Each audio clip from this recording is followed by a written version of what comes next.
दीपावली की आप सबको बहुत बहुत शुभकामनाएं।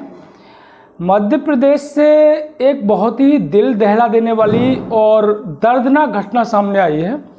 क्योंकि इसका संबंध हमारे स्वास्थ्य से है, तो आज के वीडियो में हम इसी घटना के बारे में बात करेंगे। मध्य प्रदेश के नरसिंहपुर डिस्ट्रिक्ट में एक 22 वर्षीय युवक अंकित कौरव की एक तांत्रिक ने बलि चढ़ा दी। अंकित कौरव कुछ दिन से बीमार था, दवा ले रहा था, लेकिन उसे फ़ायदा नहीं हो रहा था। तो लोगों ने उसे एक तांत्रिक से मिलने की सलाह दी। वो एक तांत्रिक से मिला, तांत्रिक ने अपनी तंत्र विद्या की और उसके बाद वो युवक ठीक हो गया। यहाँ मैं आपको एक बात बता दूं कि जो बीमारियाँ हैं उनके बढ़ने का और उनके ठीक होने का अपना एक कोर्स होता है। वो उसके अनुसार ठीक होती हैं, उसके अनुसार वो बढ़ती हैं। ऐसे कई मरीज देखने को मिले हैं कि उन्हें वायरल फीवर है और उन्होंने एक डॉक्टर से दवा ली, 2-3 दिन तक उनका बुखार नहीं उतरा तो वो दूसरे डॉक्टर के पास चले गए। और उसके बाद वो कहते हैं कि पहला डॉक्टर है वो तो 3 दिन में बुखार भी नहीं उतार पाया, दूसरा डॉक्टर बहुत अच्छा है, उसकी एक खुराक से ही ठीक हो गए। तो बेसिकली ये बीमारी है, वायरल फीवर है, उसका एक अपना कोर्स है।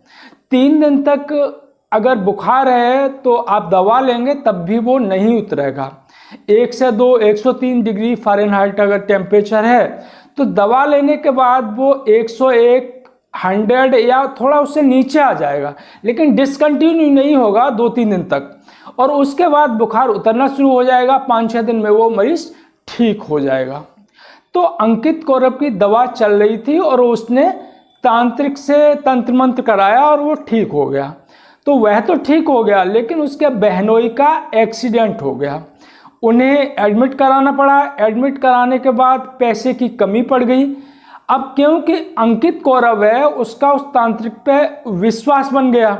उसके बाद जब उसे पैसे की ज़रूरत हुई तो फिर वो तांत्रिक के पास गया और तांत्रिक ने कहा कि वो पैसे तो मंगा सकता है तंत्र विद्या से, लेकिन उसके लिए बलि देनी पड़ेगी।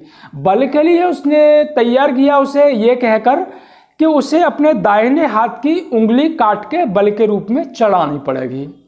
तो तांत्रिकों ने जैसा कि पुलिस को बताया है, वो अंकित कौरव को गांव की सीमा के बाहर ले गए और उसे नशीला पदार्थ खिलाया और उसके बाद उसकी गर्दन काट दी। गर्दन काट के फिर उसके दाहिने हाथ की उंगली काटकर उसकी गर्दन के सामने रख दी। पैसा तो नहीं आया, लेकिन जब उसकी एफआईआर हुई तो पुलिस ने तांत्रिक और उसके भाई को, दोनों को अरेस्ट कर लिया है। भारत में लगातार ऐसी घटनाएं घटती रहती हैं। अभी 2 नवंबर को गोंडा का एक व्यक्ति, जिसके पास लड़का नहीं था कोई, वो एक तांत्रिक के पास गया। तांत्रिक ने उसकी 2 साल की बेटी की बलि चढ़ा दी। तो लगातार ऐसी घटनाएं घटती रहती हैं और हम ये सोच के उन पर ध्यान नहीं देते कि ये जाहिल और अनपढ़ लोगों की समस्या है, हमारा इससे कोई लेना देना नहीं है। तो ऐसा नहीं है, कभी कभी समझदार और पढ़े लिखे लोग भी इसकी चपेट में आ जाते हैं। आपको जुलाई 2018 की दिल्ली संतनगर की घटना याद होगी। वहाँ 11 लोगों ने एक तांत्रिक के कहने पर अपने आप फांसी लगा ली।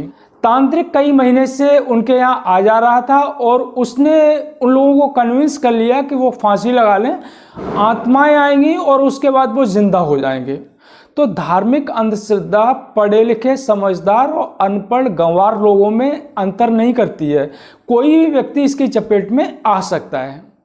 ओझा और तांत्रिकों के चक्कर में कोई भी व्यक्ति पड़ सकता है।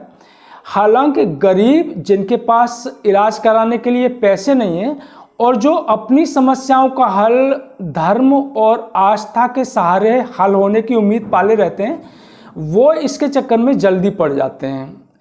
तो जनजागृति के साथ साथ सरकार को सक्रिय रूप से इन्हें रोकना होगा, तभी ये समस्याएं समाप्त हो सकती हैं। और उसे महाराष्ट्र की तरह एक अंधविश्वास विरोधी कानून बनाने की सख्त ज़रूरत है। डॉक्टर नरेंद्र दाभोलकर जो MBBS प्रैक्टिशनर थे और एक सामाजिक कार्यकर्ता थे, इन्होंने 2003 में एक अंधविश्वास विरोधी कानून का ड्राफ्ट तैयार किया था। बाद में अंधश्रद्धा निर्मूलन समिति के श्याम मानव ने इसको रिवाइज किया था और इस संस्था ने और दूसरे तर्कवादियों ने इसके लिए एक लंबा आंदोलन चलाया था। महाराष्ट्र विधानसभा में बीजेपी और शिवसेना ने इसका विरोध किया था। विधानसभा के बाहर कई संगठनों ने, जैसे कि हिंदू जागृति समिति और आर्ट ऑफ लिविंग, कुछ मुस्लिम धर्मगुरु हैं और ये राजीव दीक्षित ने इसके विरुद्ध काफ़ी प्रचार किया था। सनातन संस्था ने नरेंद्र दाभोलकर की 2013 में हत्या कर दी। उसके बाद दिसंबर 2013 में सरकार ने ये कानून पास किया था। तो सरकार को पूरे देश के लिए महाराष्ट्र जैसे ही अंधविश्वास विरोधी कानून बनाने की ज़रूरत है और सख्ती से उसे लागू करने की ज़रूरत है और समाज में जनजागृति की ज़रूरत है, तभी ऐसी घटनाओं पर रोक लग सकेगी।